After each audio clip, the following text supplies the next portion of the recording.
Hello and welcome to Transfermarkt TV. My name is Stefan Bienkowski and I'm once again joined by Ben Littlemore, and we are back to discuss more stats, more data, more information about football. We are Transfermarkt, which means we do offer the most amount of information, statistics, and of course market values about the world of football. And today is no exception. We are taking a look at which head coaches, which managers have spent the most amount of money on transfer fees over the course of their career. And this is all based on a fantastic article that Ben put together at the start of the week, looking at those exact numbers. And we'll just dive straight into it, to be honest with you, Ben. Let's just take a quick look at the top 10 here. So, unsurprisingly, there's a lot of interesting names there. Number 10, Mauricio Pochettino. Then, of course, we have Unai Emery, Thomas Tuchel at number 8, Manuel Pellegrini at number 7, Antonio Conte at number 6, Diego Simeone at number 5, Massimo Allegri at number 4, Carlo Ancelotti at number 3, Jose Mourinho at number 2, and Pep Guardiola at number 1. And as we can see, all of these guys have spent well over 1 billion euros. If you actually click on the link below in this description of this video, you'll actually be able to go to Ben's article and see the top 30 list where he's put together a gallery looking at the top 30. Ben, some really eye-watering numbers there, but equally probably not a huge amount of surprises perhaps for most kind of seasoned football fans. But when you were putting this article together, when you're digging through the numbers, was there anything that really stood out to you that you want to talk about?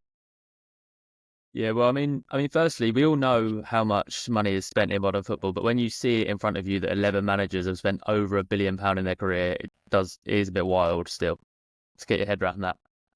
The first two, I think, who almost everybody would probably guess as the first two in Pep Guardiola and Jose Mourinho, so there wasn't too many surprises there. One thing I did notice is the amount of influence PSG have had on this list. I think 4 of the top 10 managers have managed PSG, so there's clearly a link there. And a lot of them Chelsea as well. I was quite surprised to see David Moyes as high as 20th and Nuno Espirito Santo at 18th. I guess it's just accumulated. Nuno was at Wolves when they were spending quite a lot of money, and Moyes has just been about for so long. I think a lot of people will be quite surprised to see Sir Alex Ferguson as low as 27th. I think you mentioned that Mikel Arteta is already higher than him. Of course, a big reason for that is inflation. He obviously retired in 2013, and since then, transfer fees have got more and more crazy. And if you look at the majority, in fact, all of the top 10 have managed in the last 2-3 years when money has got more and more out of hand. So that's perhaps why Ferguson is still so low, but still quite impressive that a manager that successful is 27th. I also had a look in the article. You can see the list of the amount of trophies those top 10 managers have won. Sort of, can they justify their spending? And if you look, I think every manager in the top 10 has won 8 or more trophies other than Maurizio Pochettino, who has spent 1.15 billion and won just 3 trophies in his career, all of which were with Paris Saint-Germain. That's sort of been a long discussion about Pochettino not winning trophies, and a lot of money spent at PSG and Tottenham. But yeah, some big surprises in the list, and it's a very interesting list, so do go and check it out. Yeah, absolutely. There's some blasts in the past as well. I'm actually quite surprised at how high up Arsene Wenger was on that list. I think he's 13th, if I'm not mistaken. Rafa Benitez, I think 16th or 15th. Interesting enough, Jurgen Klopp, who many would obviously consider to be one of the top kind of head coaches in world football right now. He actually doesn't even make the top 10. He's number 11th on the list, and I'm sure that's maybe something that he would kind of point to if people look back on his kind of duels with Pep Guardiola over the years and compared to some of his contemporaries in the sport in the modern era. But yeah, really fascinating list. And at the very top, we have, of course, Jose Mourinho, Pep Guardiola, 2 head coaches that have really come to define modern football in a lot of ways, not just tactically, but also the clubs they've managed, trophies they won. As you said, Pep Guardiola has won 39 over the course of his career. Jose Mourinho has won 26 and had very different careers, but if we kind of want to just kind of focus on Pep Guardiola here, Ben, because he is in top spot, he has spent the most money, he has got the most trophies, and he's in charge of, what many would be considered probably the strongest squad in world football right now. When we kind of take a look at that money spent, trophies won, do we think that's maybe a good kind of return for, what he has spent? Obviously, Barcelona, Bayern Munich, and Manchester City, 3 very wealthy clubs. So some people might say, well, these clubs would spend that money anyway, but what's been your opinion on Guardiola's money spent and these clubs' return for that since the start of his career?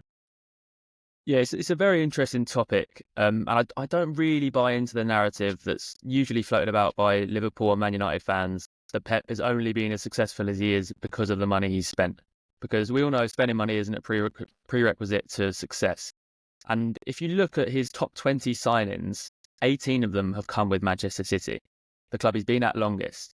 And let's not forget, the squad he inherited wasn't ready to win the Premier League. They still had legends. You had Sergio Aguero, David Silva, Yaya Toure, Vincent Kompany. They were all sort of coming towards the end of their careers, and their starting fullbacks going into that season were an old Bakary Sagna at right back and an old Gael Clichy at left back. We know how important fullbacks are to Pep Guardiola, and that's an area they spent a lot of money on.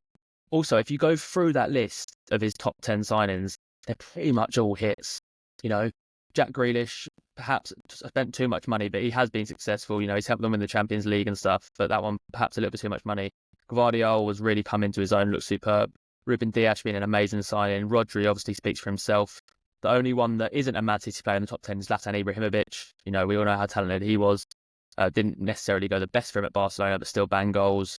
Riyad Mahrez, amazing success. Laporte, success. Cancelo, success. Then fell out with Pep a little bit. The only one in the top 10 that I would argue has not been a success is Matheus Nunes, who was bought for 62 million from Wolves last year.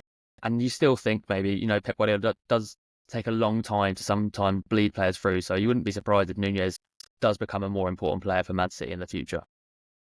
Yeah, I think it is kind of one of those really underrated things about Pep Guardiola, which is weird to say because obviously his career is so overanalyzed and he's obviously in the spotlight, but his hit rate with signings is routinely and consistently really impressive. And if we actually want to compare him to, for example, Jose Mourinho, who over the course of his career has had numerous chapters of, you know, major fallouts with players or arriving at clubs and being very quick to say, I don't want you to play for me, or I like this guy, I don't like that guy.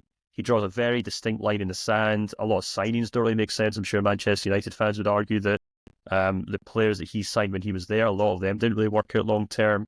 Then you have a look at Pep Guardiola, and yeah, they do spend a lot of money, and sometimes these guys do take time. As you said, probably took Jack Grealish about a season to kind of come up to terms with Manchester City. Even Nunes, as you said, he hasn't really worked out yet, but with Rodri out this season, you would be surprised if by the end of this season he looks like an established Manchester City player. But Guardiola just seems to have this ability to get the very best out of players. He might not appreciate them all equally, or he might not, stick with them all, throughout their entire careers. He can be just as ruthless as any head coach when it comes to selling players on. But when they're at these clubs, they do typically do very well for him. And I think that, and I'm really just kind of echoing what you said here, but that maybe is what stands him separately among a lot of the guys in these lists where, yes, he spent more money than most of these guys, but he's probably got a far better hit rate as well, which is why he's considered by many people to be, the best head coach in modern football, potentially one of the very best in the history of the sport. Yeah, the best ever for me. Yeah. Well, we'll leave it at that. Maybe I guess Ben, we'll just leave it like that.